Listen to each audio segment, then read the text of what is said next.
Մեծարգո փոխոսնակներ, հարգելի գործընկերներ եւ մեզ հետևող սիրելի քաղաքացիներ,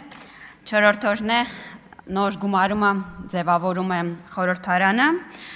եւ այժմ քննարկում ենք պարոն Վարդևանյանի որպես ընդդիմության փոխոսնակի թեկնածուի հարցը։ Պարոն Վարդևանյան ահագին մեծ առաջընթաց կա առհասարակ ընդդիմության մոտ իմ համեստ պնդմամբ, որովհետև ես չէի կարող չնկատել, որ դուք ձեր խոսքի սկզբից մինչև ելույթի վերջ արդարացնում էիք ինքներդ ձեզ, թե ինչու ձեր կողմից հռչակված թուրք-ադրբեջանական տանդեմի կողմից Հայաստան ուղարկված գործակալական իշխանությանը մոտ ուզում եք փոխոսնակ լինել, իհարկե զգացվում էր, որ ամեն ձև փորձում էիք արդարացնել, ես մեզ էի վիրավորում, դուք արդարացնում էիք ինչու այսպես կոչված թուրք-ադրբեջանական տանդեմի կողմից ձևավորված Հայաստանում ներդրված իշխանության մոտ ուզում եք աշխատել փոխոսնակ։ Շատ մեծ ջանք էիք ներդնում, բայց ես ուզում եմ, որպեսզի դուք նկատեք, որ դա նշան է մի բանի մասին, որ ի վերջո ընդդիմությունը նկատում է, որ Հայաստանում կա ժողովուրդ, որը իշխանություն կրողն է եւ իշխանություն ձևավորող միակ սուբյեկտն է։ Սա մեծ առաջընթաց է, որտեղ երբ որ ես հիշում եմ 21 թվականը, երբ որ դուք այնտեղ էիք, եւ փորձում էիք ստիպել գործող խմբակցությանը մեծամասնությանը մեզ ընտրել Վազգեն Մանուկյանին, դուք այդ ժամանակ ընդհանրապես չէիք նկատում, որ կա ժողովուրդ։ Հիմա դուք նկատում եք կա ժողովուրդ, որը ձեզ դուք խոստացել եք մեծամասնություն ձևավորել չեք կարողացել եւ հիմա արդարանում եք։ Սա շատ լավ, շատ մեծ առաջընթաց է իմ գնահատմամբ։ Դուք այլևս չէիք խոսում Հայաստանի առաջ ծառացած գոութենական խնդիրների մասին։ Դուք օրինակ խոսում եք, որ նիստերի դահլիճում պետք է թույլ տանք մենք մեր քվեարկությամբ քննարկել նախագծեր։ Սա հսկայական տարբերություն է, ուր գոութենական սպառնալիքները, ուր մշտական հանձնաժողովի եւ լիագումար նիստերի դահլիճում քննարկումների տարբերության մասին։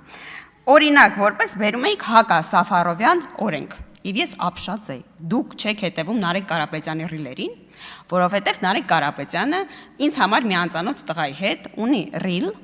որտեղ ասում է, որ 300,000 այսպես կոչված ադրբեջանցիների վերադարձի հարցը դուք արդեն լուծել եք։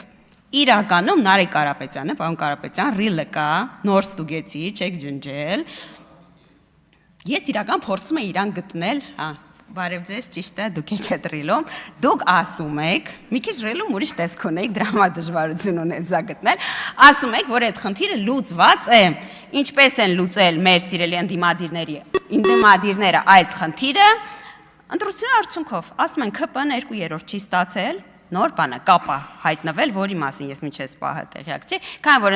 իշխանությունը 2/3 չունի, պարզում այս հարցն էլ ինչ որ մի ձև սահմանադրության նոր նախագծով, երևի Տիկին Գալյանն էլ չգիտի այդ հարցը պիտի լուծեր։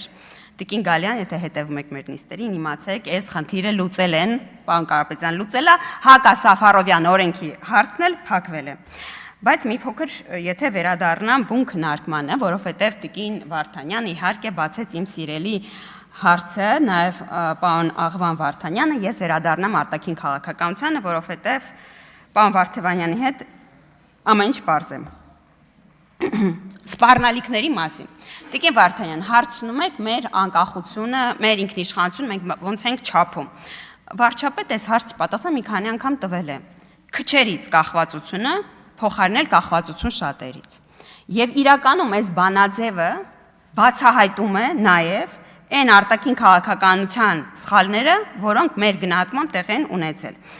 Ասում է պարոն Վարդանյանը, որ կոմպլեմենտար քաղաքականություն են վարել այդ ժամանակվա իշխանության ներկայացուցիչները, ես նման կոմպլեմենտար քաղաքականություն չեմ ուզում իմ վատագույն երազում,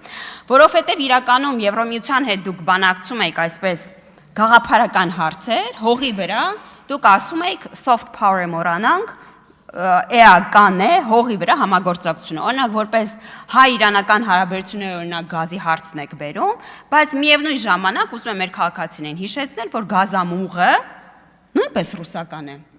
Այսինքն հայ-իրանական գազը, որը պետք է այդ օրերում հայտարարվում էր, որ ծառայեր որպես այլընտրանքային աղբյուր, նույնպես ռուսական է։ Օրինակ ես նման կոմպլեմենտար քաղաքականություն վատագույն երազում պատկերացնել չեմ ուզում։ Ասում էիք վարում ենք Ռուսաստանից անկախ արտաքին քաղաքականություն, ուզում եմ հիշեցնել չարչված պարտք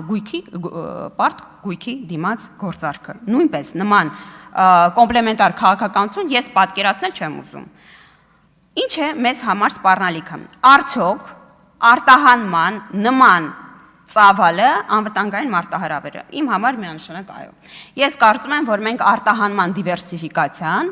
պետք է դարձնենք մեր անվտանգության կարևոր գրավականներից մեկը։ Եվ իդեպ շատերին թվում է, որ այս քարոզարշավի ընթացքում ենք մենք սկսել այդ հարցին անդրադառնալ։ Ուզում եմ հիշեցնել, որ գրեթե 1 միլիարդ եվրո ուղղվել է հենց դիվերսիֆիկացման, արտահանման դիվերսիֆիկացման օրակարգին։ Օրինակ շատերն ասում են, որ Ուրսուլա ֆոն դեր Լայենի կողմից Երևանում հայտարարված ATM-ը նորություն է։ Բայց ուզում եմ հիշեցնել, որ դրա շուրջ բանակցությունները տևական ժամանակի ընթանում են։ Օրինակ շատերը կարծում են, որ գյուղատնտեսական ապրանքների արտահանումը դեպի Եվրոմիության շուկա, այսպես առօրեական,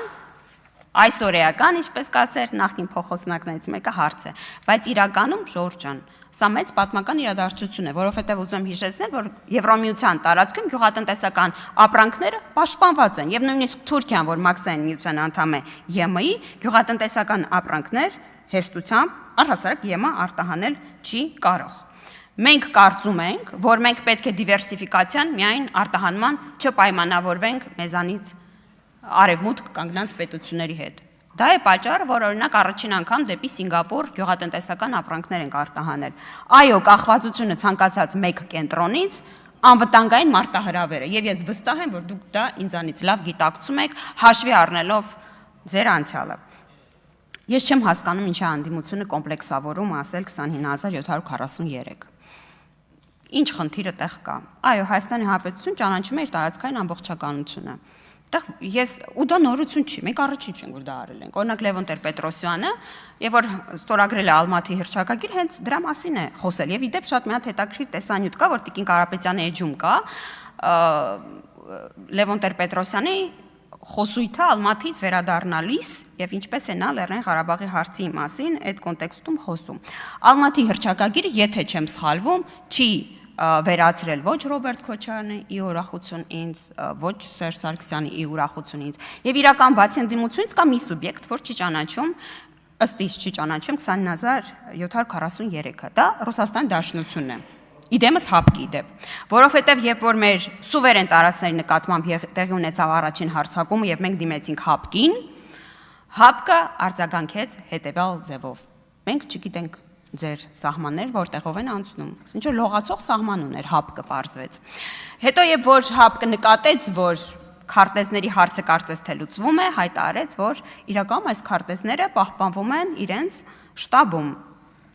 Եվ որ մենք մի քանի անգամ ասում ենք, դե եթե շտաբում կա քարտեզ, ուրեմն կա սահման, ուրեմն դուք ճանաչում եք, Հայաստան Դաշինքը Մարիա Զախարովային հերթ չտալով ասում էր, կամ հապկին սխալ եք դիմել,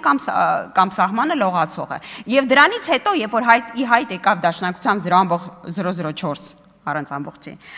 հանձնարարականը, մի ամբողջ հանձնարարականի հայտ եկավ, պարզվեց, որ սա պատահական շրջաբերական, այո, դա պարզվեց պատահական համընկնում չէր։ Եվ դրա համար, երբ որ մենք ասում ենք, որ մեր ընդդիմությունը, ես ասում եմ ռուսական է, բայց քանի որ քաղաքակիրթ պետք է լինենք, ասեմ ռուսամետ է, չնայած արդեն կարող եմ ասել ռուսական է, հաշվի առնելով, որ Սամվել Կարապետյանը կրում է նաև ռուսական անձնագիր եւ ի վերջո այդտեղ վիրավորական որևէ բան չպետք է լինի, սա միայն այդ անձնագրի բերումով չէ, սա նարատիվների բերումով է։ Դուք չեք կարող անընդհատ կրկնել այն, ինչ որ ասում է Ռուսաստանի Դաշնությունը, բայց դուրս գալ մարդամեջ եւ դիստանցավորվել Ռուսաստանի Դաշնությունից։ Իմ համար բանաձևը մնում է նույնը։ Ես կարծում եմ, որ որն է լինի այդ կենտրոնը, այդ կենտրոնից մի կենտրոնից կախվածությունը, այո, մարտահրավեր է մեր ինքնիշխանության համար։ Մենք վարչապետ Նիկոլ Փաշինյանի գլխավորությամբ առաջարկում ենք քչերից կախվածությունը փոխարինել կախվածություն շատերից։ Ժամանակը ցույց է տվել, որ այս բանաձևը աշխատող բանաձև է։ Առաջարկում եմ միասին ներդնել բոլոր հնարավոր ջանքերը Հայաստանը դարձնելու այն երկիրը, որտեղ ուզում ենք մեծացնել մեր զավակներին։ Իսկ խոսույթի մասով, պարոն Ղազինյան, այսօր դուք ինձ միջանցքում էլ այս մասին հարցրիք, ես ունեմ 2 աղջիկ։ Եվ ես ուզում եմ, որ իմ աղջիկները մեծանան մի հասարակությունում, որտեղ իրենց սեռով պայմանավորված որևէ արհեստական մարտահրավերների առաջ չեն կանգնացնելու։ Խոսույթի մասով։ Շնորհակալություն, հարգելի գործընկերներ,